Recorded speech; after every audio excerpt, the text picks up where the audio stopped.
সমাজে চলে অন্যায়, অত্যাচার, জুলুম, ধর্ষণ, চাঁদাবাজি, দুর্নীতি, প্রতারণা, মিথ্যা।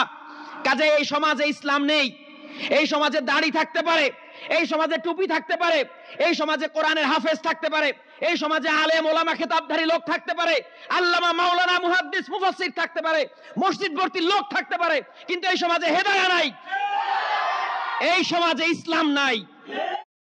আমরা জানি যে 1400 বছর আগে রাসূল আকরাম সাল্লাল্লাহু আলাইহি ওয়াসাল্লাম যে সমাজে এসেছিলেন সেই সমাজকে বলা হতো জাহেলি সমাজ, সেই যুগকে বলা হতো আয়ামে জাহেলিয়াত। তো সেই আয়ামে জাহেলিয়াত বলার কারণ কি? স্বাভাবিকভাবে আমি যদি অর্থ বলি, জাহেলিয়াত মানে অন্ধকার, মূর্খতা, তার মানে সেই যুগটা অন্ধকারাচ্ছন্ন যুগ ছিল, অন্ধকারের যুগ ছিল। তাহলে এই যে অন্ধকারাচ্ছন্ন যুগ, তার মানে সেখানে কি সূর্যের আলো পৌঁছাতো না? সেখানে কি মানুষ বাতি জ্বালাতো না? তারপরে অন্ধকার যুগ বলা হচ্ছে কেন? জাহেলিয়াত যদি আমি একটা গাছের সাথে তুলনা করি, তাহলে বৃক্ষ তোমার নাম কি? ফলেই পরিচয়। তাহলে আমি এই জাহেলিয়াত এই শব্দটাকে আমি একটা গাছের সাথে তুলনা করি বোঝানোর জন্য।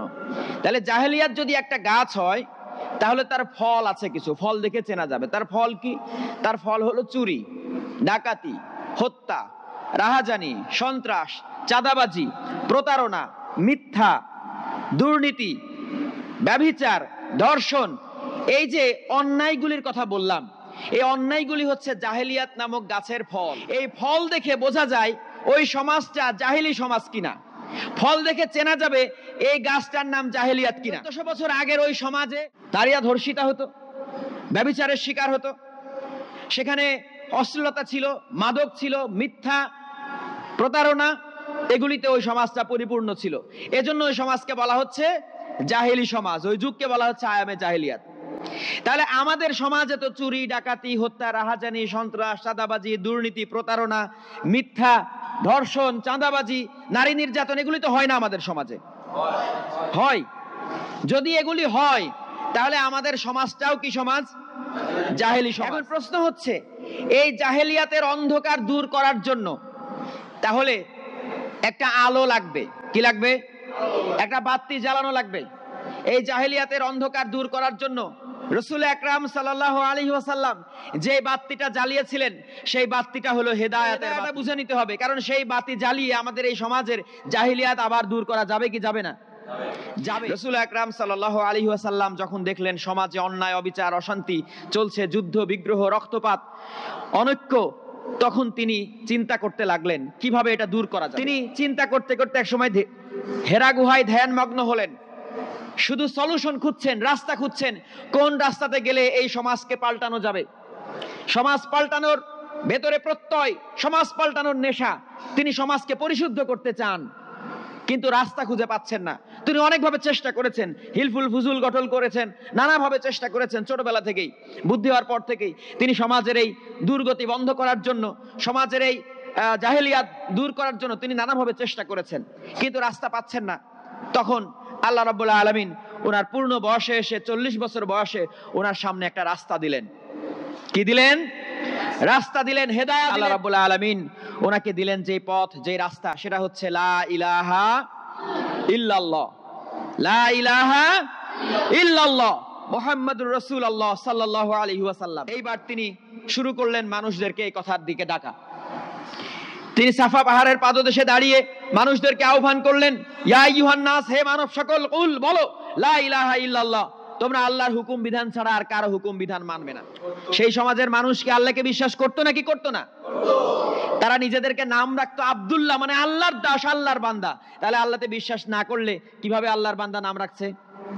তার মানে আল্লাহতে বিশ্বাস তারা করতো। আল্লাহ রাব্বুল আলামিন নিজে তার সাক্ষী দিচ্ছেন, বলছেন, হে নবী, আপনি যদি তাদেরকে জিজ্ঞাসা করেন যে এই আকাশ জমিন কে সৃষ্টি করেছে, তাহলে তারা উত্তর দেবে অবশ্যই আল্লাহ রাব্বুল আলামিন। তাহলে তারা আল্লাহতে বিশ্বাস করত। সূরা যুখরুফের 9 নম্বর আয়াতে আল্লাহ রাব্বুল আলামিন নিজেই তার স্বীকৃতি দিয়েছেন।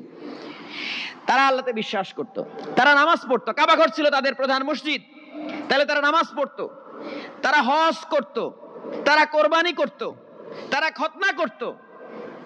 তাহলে তাদের সমস্যাটা কোথায় ছিল? তারা তো ঠিকই সবকিছু করত, তাহলে পাক্কা মুসলমান হিসাবে তারা ইসমাইল আলাইহিস সালামকে, ইব্রাহিম আলাইহিস সালামকে নবী হিসাবে মানত, তারা মনে করতো তারা তাদের উপদেশ মালা দিয়ে মালার উপরে আছে, তারা মনে করতো তারা পাক্কা ইমানদার, তারা ধার্মিক। তাহলে তাদের সমস্যা কি ছিল? সমস্যাটা ছিল তারা আল্লাহর হুকুম বিধান মানতো না। তারা গোত্রভিত্তিক যে সমাজ ছিল সেই সমাজটা চালাতো তাদের গোত্রপতিদের কথায়, এবং এই সমাজ চালাতো তারা তাদের সুন্নাহ মোতাবেক। সুন্নাহ মানে পূর্বপুরুষদের রীতি নীতি পদ্ধতি। তারা ওই সমাজের যে রীতি নীতি পদ্ধতি ছিল সেটা দিয়ে তারা তাদের সমাজ চালাতো। একটা উদাহরণ দিলে বুঝবেন। যেমন আমাদের গ্রাম্য সমাজে যদি একটা চোর ধরা পড়ে, তাহলে মেম্বার, চেয়ারম্যান বা আগেকার দিনে গ্রামের যে মাতব্বর ছিল তারা ওই চোরকে নিয়ে বসতো, বসে সালিশ করত। সালিশ বিচার করে দেখা গেল যে কি করলো, চোরকে এবার জুতার মালা গলায় দিয়ে 10 গ্রাম ঘুরাইছে, মুখে চুন কালি দিছে, নাকে খত দিছে, পিঠের উপরে জুতার বাড়ি কয়টা দিছে, দিয়ে কিছু টাকা জরিমানা করছে বা করে নাই, ব্যাস এটা হলো বিচার। আচ্ছা, এই বিচারটা, এই যে বললাম এই বিচারটা গ্রামে গঞ্জে আপনারা দেখেন নাই? আচ্ছা, এই বিচারটা কি বাংলাদেশের সংবিধানে আছে? নেই তো। কোরআনে আছে? নেই তো। তাহলে ইসলামেও নেই, সংবিধানেও নেই। তাহলে তারা এটা কোথায় পেল? এটা হচ্ছে পূর্বপুরুষদের রীতি নীতি, সুন্নাহ পদ্ধতি। কথাটা বোঝাইতে পারলাম? তো ওই সমাজে, আরবের ওই জাহেলি সমাজে, তারা তাদের সমাজটা চালাতো তাদের পূর্বপুরুষদের রীতি নীতি সুন্নাহ পদ্ধতি দিয়ে। এই পদ্ধতি তারা কোথা থেকে পেয়েছিল? ওই যে লাত, মানাত, ওজ্জা, হাবল, তারা আরো অনেক পূর্বপুরুষ, অনেক পূর্বের, তাদেরকে যারা তাদের পূর্বপুরুষদেরকে সম্মান করত, তাদের উপদেশ মালা, আস্তে আস্তে তারা এই উপদেশ মালাগুলি নিয়ে তারা সমাজ চালাতো, এবং ওই তাদের মূর্তি বানিয়ে তারা পূজা করত। আজকের সমাজেও আমরা তাই করেছি। আমরা শুধু মূর্তিটা বানাইনি, মনে মনে মূর্তি বানিয়েছি। একদিকে মূর্তি বানানো হয়েছে নানা পীর, অমুক পীরের নাম নিলে গা থেকে পশম খুলে পড়ে যায়। ও রাসূলুল্লাহর নাম নিলে পশম খুলে পড়ে না, পীরের নাম নিলে পশম খুলে পড়ে। রাসূলুল্লাহর তরিকা, রাসূলুল্লাহর রাস্তা বাদ দিয়ে পীরের রাস্তা ধরেছে। আল্লাহর দেওয়া বিধান বাদ দিয়ে আমরা আমাদের এরকম আলেম, ওলামা, পীর, হুজুর, মাশায়েখ, তাদের কথা, তাদের বাণীর উপরে আমরা দাঁড়িয়ে। অন্যদিকে আমরা আমাদের রাষ্ট্র, আমাদের সমাজ চালাচ্ছি ইহুদি খ্রিস্টানদের তৈরি করা গণতন্ত্র, সমাজতন্ত্র, একনায়কতন্ত্র, রাজতন্ত্র, নানা ধরনের তন্ত্র মন্ত্র দিয়ে। এটা আর একটা মূর্তি আমরা বানিয়ে নিয়ে আমরা তার পূজা করছি।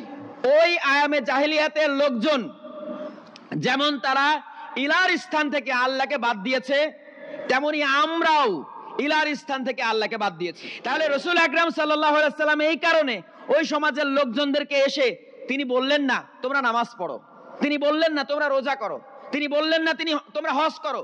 তিনি এসেই বললেন লা ইলাহা ইল্লাল্লাহ, তোমরা সমস্ত ইলাকে বাদ দাও, একমাত্র আল্লাহকে ইলা মানো। তাহলে যদি যুগটা হয় জাহেলি যুগ, যদি সমাজটা হয় জাহেলিয়াতে পূর্ণ, তাহলে ওই সমাজের মানুষকে নামাজের দিকে ডেকে লাভ নাই, রোজার দিকে ডেকে লাভ নাই, হজের দিকে ডেকে লাভ নাই।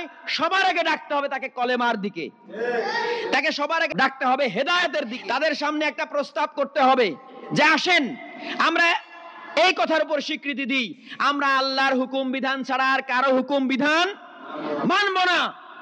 কিন্তু আজকে আমরা এই জায়গা থেকে সরে গেছি। এই জন্য তার ফল, রেজাল্ট কি দেখে বুঝলাম যে সরে গেছি? আমি কয়েকটা উদাহরণ দিই, খেয়াল করেন। রাসূল আকরাম সাল্লাল্লাহু আলাইহি ওয়াসাল্লাম ওই জাহেলি সমাজের অন্যায়, অবিচার, অশান্তি দেখে বুঝে ফেললেন এই সমাজটা সত্যের উপরে নেই, এই সমাজটা ধর্মের উপরে নেই। তখন তিনি রাস্তা খুঁজতে লাগলেন। তাহলে কি দেখে বোঝা যাবে সমাজটা সত্যের উপর আছে কিনা? সমাজের অবস্থা দেখে। বৃক্ষ তোমার নাম কি? ফলেই পরিচয়। ইসলাম শব্দের অর্থ হলো শান্তি। ইসলাম শব্দের অর্থ কি? আর সমাজে চলে অশান্তি, তাহলে ইসলাম আছে? নাই। সমাজে চলে অন্যায়, অত্যাচার, জুলুম, ধর্ষণ, চাঁদাবাজি, দুর্নীতি, প্রতারণা, মিথ্যা। কাজে এই সমাজে ইসলাম নেই। এই সমাজে দাড়ি থাকতে পারে, এই সমাজে টুপি থাকতে পারে, এই সমাজে কোরআনের হাফেজ থাকতে পারে, এই সমাজে আলেম, ওলামা, খেতাবধারী লোক থাকতে পারে, আল্লামা, মাওলানা, মুহাদ্দিস, মুফাসসির থাকতে পারে, মসজিদ ভর্তি লোক থাকতে পারে, কিন্তু এই সমাজে হেদায়েত নাই, এই সমাজে ইসলাম নাই। এজন্যই রাসূল আকরাম সাল্লাল্লাহু আলাইহি ওয়াসাল্লাম বলেছিলেন সময় আসবে ইসলাম শুধু নাম থাকবে, কোরআন শুধু অক্ষর থাকবে, মসজিদগুলি হবে লোকে লোকারণ্য, জাঁকজমকপূর্ণ, কিন্তু সেখানে হেদায়েত থাকবে না। আজকে ইসলাম শুধু কি আছে? নাম আছে, ইসলামের বিধিবিধান চলে না। কোরআন শুধু অক্ষর আছে, পড়া হচ্ছে, তাফসীর করা হচ্ছে, ওয়াজ মাহফিল করা হচ্ছে, বান্ডেলে বান্ডেলে টাকা কামাই করা হচ্ছে, কিন্তু কোরআনের হুকুম বিধান চলে না। তাহলে কোরআন শুধু অক্ষর আছে, মসজিদগুলি লোকে লোকারণ্য, মসজিদে জায়গা হয় না, মসজিদের সামনের যে রাস্তা থাকে, রাস্তাতে মানুষ পরিপূর্ণ হয়ে যায়, কিন্তু মসজিদে কি নাই? হেদায়া নাই। যদি হেদায়া থাকতো তাহলে মসজিদ থেকে বের হয়ে মানুষ যুদ্ধে ঝাঁপিয়ে পড়তো সত্য ন্যায় প্রতিষ্ঠা করার জন্য। কিন্তু না, মসজিদে কিছু আছে জুতাচোর, এসে জুতা চুরি করে। মসজিদে হয় জুতা চুরি, সমাজে হয় ধর্ষণ, ব্যভিচার, অন্যায় অবিচার। তাহলে এই সমাজে কি ইসলাম আছে? এই সমাজে কি হেদায়া আছে? নাই। সেই সময়ের কথা রাসূল আকরাম সাল্লাল্লাহু আলাইহি সাল্লাম আরো কি বললেন? বললেন সেই সময়ে আসমানের নিচেই সর্বনিকৃষ্ট জীব হবে তোমাদের আলেম সমাজ। কারা?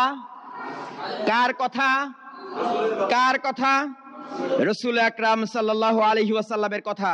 তিনি বললেন ওই সমাজে সর্বনিকৃষ্ট জীব হবে তোমাদের আলেম সমাজ। তাহলে আজকে ইসলাম শুধু নাম আছে, কোরআন শুধু অক্ষর আছে, মসজিদগুলি লোকে লোকারণ্য, কিন্তু হেদায়া নাই। তাহলে বলেন তো এই সমাজের আলেম সমাজ আসমানের নিচে সর্বনিকৃষ্ট জীব কিনা? যদি রাসূল আকরাম সাল্লাল্লাহু আলাইহি ওয়াসাল্লামের হাদিস সত্য হয় তাহলে অবশ্যই এই কথাটা মানতে হবে আপনাকে, যে এই সমাজের সর্বনিকৃষ্ট জীব হলো এই সমাজের আলেম শ্রেণী। আমার কথা নয়, গোস্বা করে লাভ নাই। আমাকে মারতে আসবেন কেন? আপনি কি হাদিসটা মুছে দিতে পারবেন? এই হাদিসটা আপনাদের মুহাদ্দিসরা কি অস্বীকার করতে পারবে? তাহলে আমার উপর রাগ করছেন কেন? রাসূলুল্লাহর উপর রাগ করেন। যদি রাসূলুল্লাহ আসতেন এখন তাহলে আপনাদের উপর রাগ করতেন, গোস্বা করতেন। এরপরে রাসূল আকরাম সাল্লাল্লাহু আলাইহি ওয়াসাল্লাম বললেন তারা ফিতনা সৃষ্টি করবে, সেই ফিতনা তাদের দিকে ধাবিত হবে। আমরা সমাজে দেখতে পাচ্ছি ফিতনা সৃষ্টি করা হচ্ছে, সময় আসছে সেই ফিতনা তাদের দিকে ধাবিত হবে। আসেন এই জাহেলি সমাজকে পাল্টানোর জন্য তাহলে কি করতে হবে?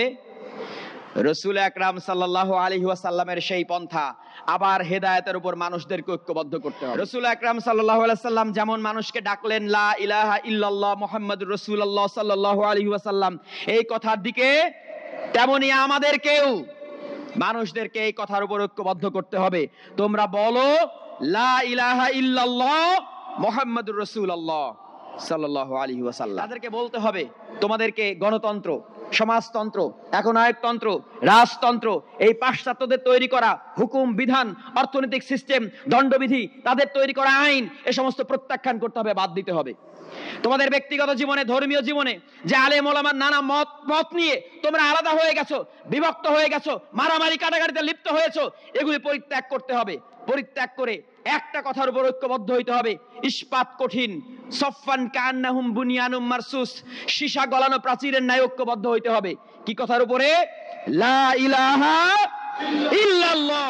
ঐক্যবদ্ধ হয়ে সমাজে আল্লাহর দ্বীন কায়েম করতে হবে। আজকে আমাদের সমাজে আমরা সবাই জানি আকিমুস সালাহ, আমরা সবাই জানি আল্লাহ রাব্বুল আলামিন আমাদেরকে নির্দেশ দিয়েছেন। কি নির্দেশ দিয়েছেন? আকিমুস সালাহ, তোমরা সালাহ কায়েম করো, ওয়া আতুজ যাকাত, এবং যাকাত প্রদান করো। আমরা সবাই এই আয়াত জানি, জানি না? একই শব্দ দিয়ে আল্লাহ পাক বললেন আন আকিমুদ্দিন ওয়া লা তাতাফাররাকু, তোমরা দ্বীন কায়েম করো এবং ফারাক হয়ো না, বিভক্ত হয়ো না। এই নির্দেশটা আমরা কয়জনে জানি? সালাত আমাদের জন্য ফরজ হয়, তো আকিমুদ্দিন, দ্বীন কায়েম করার এই নির্দেশটা কি ফরজ হবে না? তাহলে ফরজ বিধান আপনারা এত ওয়াজ করেন, এত মাহফিল করেন, এত মানুষদেরকে শেখান, তাহলে নামাজের শিক্ষা দিলেন, কেন দ্বীন কায়েমের শিক্ষা দিলেন না? কেন তাদেরকে শেখালেন না দ্বীন কায়েম করা ফরজ? আল্লাহ পাক বলেছেন কুতিবা আলাইকুমুস সিয়াম, তোমাদের জন্য রোজা রাখা ফরজ করে দিলাম। যেই শব্দ দিয়ে বলা হয়েছে কুতিবা আলাইকুমুস সিয়াম, যে সূরা বাকারার মধ্যে বলা হয়েছে কুতিবা আলাইকুমুস সিয়াম, একই সূরার মধ্যে বলা হয়েছে কুতিবা আলাইকুমুল কিতাল, তোমাদের জন্য যুদ্ধ ফরজ করে দিলাম। জনগণ কি জানে? জনগণ কি জানে কিতাল কাকে বলে? না, জানে না। তাদেরকে জানানো হয়নি, তাদেরকে জানানো হয়নি। কুতিবা আলাইকুমুস সিয়াম এই ওয়াজ ঘরে ঘরে চলে, কিন্তু কুতিবা আলাইকুমুল কিতাল এই ওয়াজ ভুলিয়ে দেওয়া হয়েছে। ওই একই সূরার মধ্যে, সূরা বাকারার মধ্যেই বলা হয়েছে কুতিবা আলাইকুমুল কিসাস, তোমাদের জন্য কিসাস ফরজ করে দিলাম। বলেন তো কিসাস মানে কি? এই উম্মার সদস্যরা জানে? এই জাতির সদস্যরা জানে? রোজা মানে কি জানে?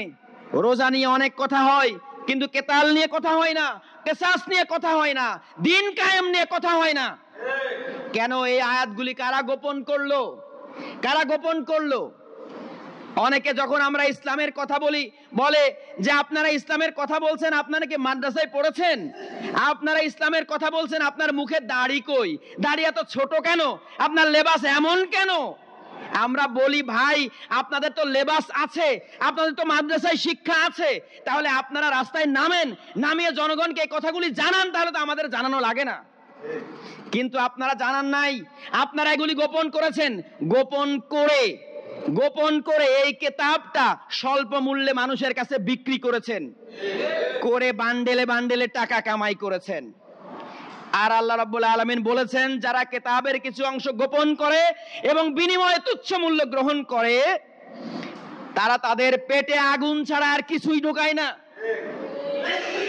কাল কিয়ামতের দিন আল্লাহ রাব্বুল আলামিন তাদের সাথে কথা বলবেন না, তাদেরকে পবিত্র করবেন না। তাদের জন্য রয়েছে জাহান্নামের কঠিন আযাব। তারা আগুন সহ্য করতে কতই না ধৈর্যশীল। কাজেই আমাদেরকে বলতে হচ্ছে, আমাদের ধৈর্যের বাঁধ ভেঙে গিয়েছে। আমরা দেখেছি গত শত শত বছর ধরে আপনারা এই আয়াতগুলি গোপন করে রেখেছিলেন। কাজেই আমরা সাধারণ শিক্ষায় শিক্ষিত মানুষ আজকে দাঁড়িয়েছি, মানুষকে ঐক্যবদ্ধ করতে হবে। মনে রাখবেন, যুগে যুগে যত নবী রাসূল এসেছেন, কেউ মাদ্রাসায় পড়েন নাই। দেখাইতে পারবেন কোন নবী রাসূল মাদ্রাসায় পড়েছেন? না, কেউ মাদ্রাসায় পড়েন নাই। উল্টা আমি দেখাতে পারবো, যুগে যুগে ইসলাম প্রতিষ্ঠার চেষ্টায় যারা বাধা হয়ে দাঁড়িয়েছে, তারা ওই যুগের আলেম শ্রেণী ছিল। কাজেই সময় এসেছে আমাদেরকে ঐক্যবদ্ধ হইতে হবে আল্লাহর হুকুমের উপরে। ঐক্যবদ্ধ হইতে হবে। ঐক্যবদ্ধ হওয়ার জন্য একটা জিনিসের অভাব ছিল, একটা জিনিস আমাদের কাছে ছিল না, সেটা হচ্ছে ঐক্যবদ্ধ হওয়ার সূত্র আমরা জানতাম না। ঐক্যবদ্ধ হওয়ার সূত্র আমরা জানতাম না। আলহামদুলিল্লাহ, আল্লাহ রাব্বুল আলামিন আমাদেরকে ঐক্যবদ্ধ হওয়ার সূত্র দিয়েছেন। আমরা জেনে গেছি হেদায়া কি, আমরা জেনে গেছি সত্য দিন কি, আমরা জেনে গেছি কি কথার উপরে রাসূল আকরাম সাল্লাল্লাহু আলাইহি ওয়াসাল্লাম এই জাতিকে ঐক্যবদ্ধ করে রেখে গিয়েছিলেন। আপনারা এই জাতিকে টুকরা টুকরা করেছেন, আমরা দাঁড়িয়েছি ঐক্যবদ্ধ করার জন্য। আপনারা এই জাতিকে দাঙ্গা হাঙ্গামায় লিপ্ত করেছেন, আমরা দাঁড়িয়েছি এই জাতিকে ইস্পাত কঠিন ঐক্যবদ্ধ করে আল্লাহর রাস্তায় সংগ্রামে নামানোর জন্য। আপনারা দাঁড়িয়েছেন আমাদেরকে ধ্বংস করার জন্য, আর আমরা দাঁড়িয়েছি আপনাদের সন্তানদেরকে রক্ষা করার জন্য। আপনারা দাঁড়িয়েছেন, আপনারা চিন্তা করছেন আপনারা আমাদের ঘরে আগুন দিবেন, আর আমরা দাঁড়িয়েছি আপনার ঘর রক্ষা করার জন্য। কাজেই মনে রাখবেন, জাল হক ওয়াজাহাকাল বাতিল ইন্নাল বাতিলা কানা যাহুকা। সত্য এসে গেছে, মিথ্যা এখন বিতাড়িত হতে হবে। মিথ্যা বিতাড়িত হওয়ারই ছিল। কাজেই সত্য যখন এসে গেছে, মিথ্যাকে বিতাড়িত হতেই হবে। সত্যনিষ্ঠ একদল মুজাহিদ একত্রিত হচ্ছে সত্য কায়েম করার জন্য। তারা প্রতিনিয়ত ব্রত নিচ্ছে, তারা প্রতিনিয়ত মনে মনে সংকল্প করছে জীবন বাজি রাখার, সংকল্প করছে শহীদ হওয়ার।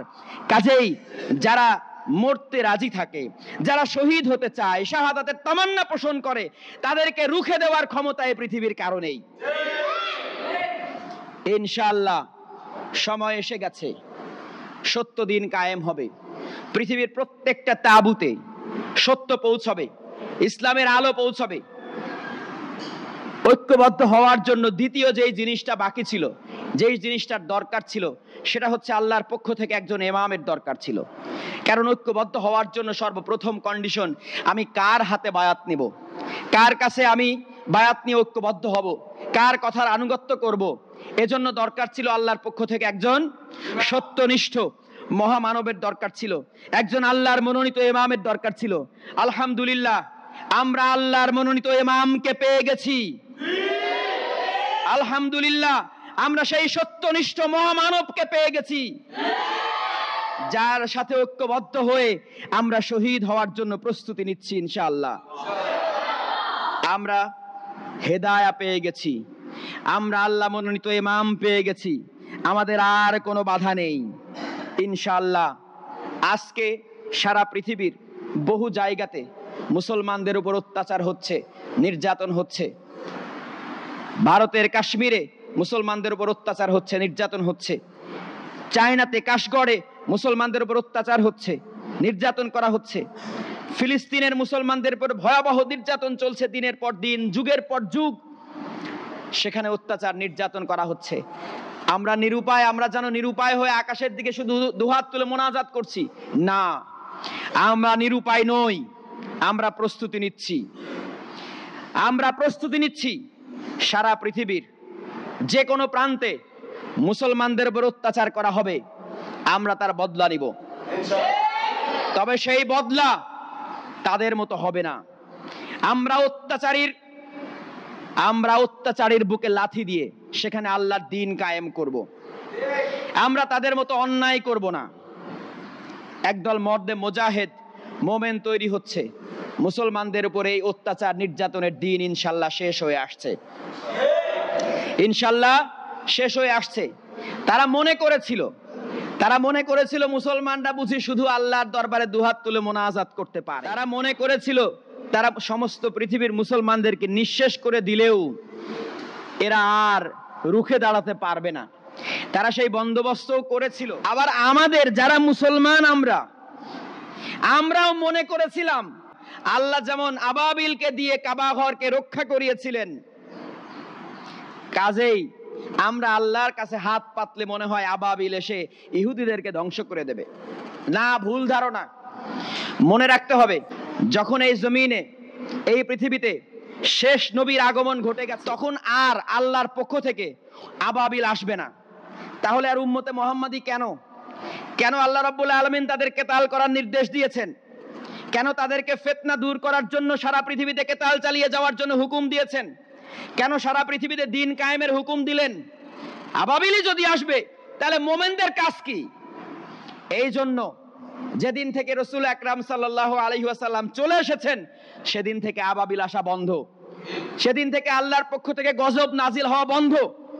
মনে রাখতে হবে, সেই পারমিশন আল্লাহ দিয়েছেন মোমেনদেরকে। বলেছেন কেতাল চালিয়ে যাও যে পর্যন্ত না ফিতনা দূরীভূত হয়ে আল্লাহর সত্য দিন কায়েম হয়। তাহলে এই নির্দেশ পাওয়ার পরে আবার গজবের আশা করেন কেন? এই নির্দেশ অন্য জাতির উপরে ছিল না, উম্মতে মুহাম্মাদের উপর আল্লাহ দিয়েছেন। সমগ্র দুনিয়ায় 1 ইঞ্চি জায়গাতে অন্যায় হবে, সেখানে ছুটে গিয়ে সে অন্যায়কারীর বুকে লাথি দিয়ে সেখানে ন্যায় কায়েম করার এই দায়িত্ব আল্লাহ দিয়েছেন উম্মতে মুহাম্মাদিকে। পৃথিবীর অন্য কোন জাতিকে আল্লাহ দিয়েছেন? দেন না। এজন্য অন্য যুগে আল্লাহ গজব দিতেন। নূহ আলাইহিস সালামের যুগে আল্লাহ নূহ আলাইহিস সালামকে বলেন নাই, হে নূহ, তোমরা অল্প হও, বেশি হও, হালকা হও, ভারী হও, অস্ত্র শস্ত্র নিয়ে মোকাবেলা করো, তোমরা দাঁড়াও, বলেছিলেন? না, বলেন নাই। উল্টা আল্লাহ পাক বললেন, তুমি একটা কিস্তি বানাও। ব্যাস, এবার কিস্তি বানিয়ে এবার যখন রওনা করলেন তিনি, এবার আল্লাহ রাব্বুল আলামিন মহাপ্লাবন দিয়ে সমগ্র মানব জাতিকে বিনাশ করে দিলেন। কথাটা বুঝাইতে পারলাম নাকি বুঝেন নাই? মূসা আলাইহিস সালাম, যখন মূসা আলাইহিস সালাম ফেরাউনের বিরুদ্ধে দাঁড়ালেন, তখন আল্লাহ রাব্বুল আলামিন তাকে কিন্তু বললেন না যে তুমি বনি ইসরায়েলদেরকে নিয়ে ফেরাউনের বিরুদ্ধে যুদ্ধ করে ফেরাউনকে পরাভূত করো, তারপরে সেখানে আল্লাহ দ্বীন কায়েম করো, বলেছিলেন? না, উল্টা মূসা আলাইহিস সালামকে বললেন, তুমি তোমার এই ইয়েদেরকে নিয়ে, বনি ইসরায়েলদেরকে নিয়ে অমুক দিকে যাত্রা করো। তিনি যাত্রা শুরু করলেন। এরপরে রাস্তার মধ্যে যখন সমুদ্র পড়লো, লোহিত সাগর পড়ে গেল, তখন আল্লাহ রাব্বুল আলামিন বললেন, তোমার লাঠিকে ছুঁড়ে মারো। ব্যাস, লাঠি ছুঁড়ে মেরে এবার পার হয়ে গেলেন। তো পার হয়ে যাওয়ার পরে এইবার ফেরাউন এসে কি করলো? সেখানে ডুবে মারা গেল। তাহলে সেখানে খেয়াল করেন, সেখানে কিন্তু মূসা আলাইহিস সালামের উম্মত, মূসা আলাইহিস সালামের জাতি কিন্তু রুখে দাঁড়িয়ে যুদ্ধ করে নাই, করেছে? না। ঠিক একইভাবে ঈসা আলাইহিস সালামের বিরুদ্ধে যখন তারা ষড়যন্ত্র করলো, আল্লাহ রাব্বুল আলামিন কি করলেন? ঈসা আলাইহিস সালামকে বললেন না, ঠিক আছে তার বিরুদ্ধে তুমি দাঁড়াও, বরঞ্চ ঈসা আলাইহিস সালাম শুরু করলেন দৌড় দেওয়া, পালানো। তখন আল্লাহ রাব্বুল আলামিন তাকে উঠিয়ে নিয়ে গেলেন আল্লাহর সান্নিধ্যে। তাহলে খেয়াল করেন, অতীতের উম্মার নীতি আর উম্মতে মুহাম্মাদের নীতি এক নয়। রাসূল আকরাম সাল্লাল্লাহু আলাইহি ওয়াসাল্লাম মক্কা থেকে মদিনাতে আসলেন। মদিনাতে এসে প্রথমে যেই কাজ শুরু করলেন, যুদ্ধের প্রস্তুতি শুরু করলেন। কি শুরু করলেন? যুদ্ধের প্রস্তুতি। জাতিকে কঠিনভাবে প্রস্তুত করলেন। প্রস্তুত করে নিয়ে এইবার শুরু হলো একটার পর একটা যুদ্ধ, একটার পর একটা লড়াই। কোথায়? মদিনা। মদিনা থেকে তিনি এবার বের হয়ে এসে বদর যুদ্ধ করলেন, বের হয়ে এসে উহুদ যুদ্ধ করলেন, তারপর মদিনা আক্রান্ত হলো, খন্দকের যুদ্ধ শুরু হলো। রাসূলুল্লাহ বললেন, খন্দক যুদ্ধের পরে বললেন, আর তারা আক্রমণ করবে না, এবার আমরা তাদের উপর আক্রমণ করব। শুরু হলো রাসূলুল্লাহর অগ্রাভিযান, শুরু হলো রাসূলুল্লাহর আক্রমণাত্মক লড়াই, যুদ্ধ। রাসূলুল্লাহ মক্কা বিজয় করলেন, রাসূলুল্লাহ হুনায়নের যুদ্ধ করলেন, রাসূলুল্লাহ তাবুকের অভিযানে নিয়ে গেলেন, রাসূলুল্লাহ মুতার যুদ্ধে প্রেরণ করলেন আসহাবদেরকে। এইভাবে একে একে যুদ্ধ করে ৭৭টা যুদ্ধ, ছোটখাটো অভিযান দিলে ১০৭টা ছোটখাটো অভিযান করে রাসূল আকরাম সাল্লাল্লাহু আলাইহি ওয়াসাল্লাম ৩২ লক্ষ বর্গ কিলোমিটার এরিয়াতে আল্লাহর সত্য দিন কায়েম করলেন। সমগ্র জাজিরাতুল আরবে আল্লাহর সত্য দিন তিনি কায়েম করলেন। আচ্ছা বলেন তো, রাসূল আকরাম সাল্লাল্লাহু আলাইহি ওয়াসাল্লামের এই নীতি এখন কি কার্যকরী হবে না? হবে কি না? সেটা যে হবে, তিনি তার উম্মাহ, তিনি তার জাতিকে এটা শিক্ষা দিয়ে গেলেন। ওনার ইন্তেকালের সাথে সাথে আবু বকর রাদিয়াল্লাহু তাআলা আনহু এইবার এই উম্মাহকে নিয়ে বের হয়ে পড়লেন যুদ্ধের ময়দানে। একদিকে দ্বিতীয় মুতা যুদ্ধে পাঠিয়ে দিলেন উসামার নেতৃত্বে ৩০,০০০ সৈন্য, অন্যদিকে তিনি রিদ্দার যুদ্ধে তিনি নিজে বের হয়ে পড়লেন। মদিনাতে যে অল্প কিছু লোক ছিল সেই লোকগুলি নিয়ে রিদ্দার যুদ্ধে বের হয়ে পড়লেন, নিজে যুদ্ধের ময়দানে গেলেন, যুদ্ধ করলেন, পরাজিত করলেন তাদেরকে, কাফের মুশরিকদেরকে পরাজিত করলেন। তাহলে এই যে শুরু করলেন, এই শুরুটা চললো। হযরত আবু বকর রাদিয়াল্লাহু তাআলা যতদিন বেঁচে ছিলেন এই লড়াই চললো, হযরত উমর রাদিয়াল্লাহু তাআলা যতদিন বেঁচে ছিলেন এই লড়াই চললো, হযরত উসমান রাদিয়াল্লাহু তাআলা যতদিন বেঁচে ছিলেন এই লড়াই চললো, হযরত আলী ইবনে আবি তালিব রাদিয়াল্লাহু তাআলা যতদিন বেঁচে ছিলেন এই লড়াই চললো, হযরত মুআবিয়া রাদিয়াল্লাহু তাআলা যতদিন ছিলেন এই লড়াই চললো। এজিদের সময় এসে কিছুটা নিজেদের মধ্যে সমস্যা হলো, কিন্তু এই লড়াই বন্ধ হয়নি। পরবর্তী উমাইয়া খেলাফত, মোটামুটি আমি যদি ধরি ৭১৫ খ্রিস্টাব্দ, ওয়ালিদ ইবনে আব্দুল মালিক পর্যন্ত এই লড়াই চলেছে। এদিকে সিন্ধু অভিযান হয়েছে, সিন্ধু জয় করেছে মুসলমানরা, ওদিকে তারেক ইবনে জিয়াদের নেতৃত্বে স্পেন জয় করেছে মুসলমানরা ৭১১ খ্রিস্টাব্দে। এই ৭১৫ খ্রিস্টাব্দ পর্যন্ত, ওয়ালিদ ইবনে আব্দুল মালিকের যুগ পর্যন্ত এই লড়াই অব্যাহত ছিল। পরবর্তীতে জাতি তার কাঙ্ক্ষিত লক্ষ্য উদ্দেশ্য ভুলে গিয়ে শান শওকতের সাথে রাজত্ব করতে লাগলো, রাজতন্ত্রে পর্যবসিত হয়ে গেল ইসলামের পবিত্র খেলাফত। যখন রাজতন্ত্রে পর্যবসিত হয়ে গেল তখন আস্তে আস্তে এই যুদ্ধ পরিত্যক্ত হলো, সংগ্রাম আস্তে আস্তে বন্ধ হয়ে গেল, দিন কায়েমের সংগ্রাম বন্ধ হয়ে গেল। এই কারণে ইসলামের পতাকা স্পেনে গিয়ে থেমে পড়লো, আর ও পাশে ফ্রান্সে গেল না, এদিকে সিন্ধু প্রদেশে এসে থেমে গেল, আর পরবর্তী ২০০ বছরে ভারত জয় হলো না। কাজেই এই যে উম্মাহ তার পথ হারালো, এরপরে শুরু হয়ে গেল উম্মার মধ্যে, যেহেতু যুদ্ধ নাই এখন কি করবে, এখন শুরু হয়ে গেল মাসলা মাসাইল, নানা ধরনের এগুলি তৈরি করা, হাদিস সংগ্রহ করা ইত্যাদি। এই কাজগুলির পাশাপাশি যদি লড়াই চলতো, দিন কায়েমের সংগ্রাম চলতো, তাহলে উত্তম হতো, কিন্তু সেটা হয়নি। এজন্য জাতির মধ্যে এবার এই মাসলা মাসাইল নিয়ে তর্ক বিতর্ক হয়েছে, নানা ধরনের দল উপদল তৈরি হয়েছে, শিয়া, সুন্নি, হানাফি, হাম্বলি, শাফেঈ, মালিকি, এরপরে নানা ধরনের তরিকায় বিভক্তি, দল উপদল, এরপরে ভূখণ্ডে বিভক্ত হয়ে পড়লো। আজকে সারা পৃথিবীর মুসলমানরা শত সহস্র ভাগে বিভক্ত, দুর্বল, এজন্য আমরা মার খাই। কিন্তু মনে রাখতে হবে, আমরা আবার এই মুসলিম জাতিকে ঐক্যবদ্ধ করার সূত্র পেয়ে গেছি, সমগ্র মানব জাতিকে ঐক্যবদ্ধ করার সূত্র আমরা পেয়ে গেছি। ইনশাআল্লাহ অতি অচিরেই সমগ্র মানব জাতি এই কথার উপর ঐক্যবদ্ধ হবে। সর্বপ্রথম ঐক্যবদ্ধ হবে সত্যনিষ্ঠ মোমেনরা। কারা ঐক্যবদ্ধ হবে? মোমেনরা। মোমেনদের রক্তের বিনিময়, মোমেনদের জীবনের কোরবানির বিনিময়, মোমেনদের সম্পদের কোরবানির বিনিময় এই জমিনে আবার আল্লাহর দ্বীন বিজয়ী হবে ইনশাআল্লাহ। সমাজ থেকে যাবতীয় অন্যায়, অবিচার, অশান্তি দূর হবে। আল্লাহ রাব্বুল আলামিন আমাদেরকে সেই প্রকৃত মোমেন, প্রকৃত মুজাহিদ, প্রকৃত উম্মতে মুহাম্মাদী হিসাবে কবুল করেন। সবাইকে আল্লাহ হাফেজ। সালামু আলাইকুম ওয়া রাহমাতুল্লাহ ওয়া আখিরি দাওয়ানা আলহামদুলিল্লাহি রাব্বিল আলামিন।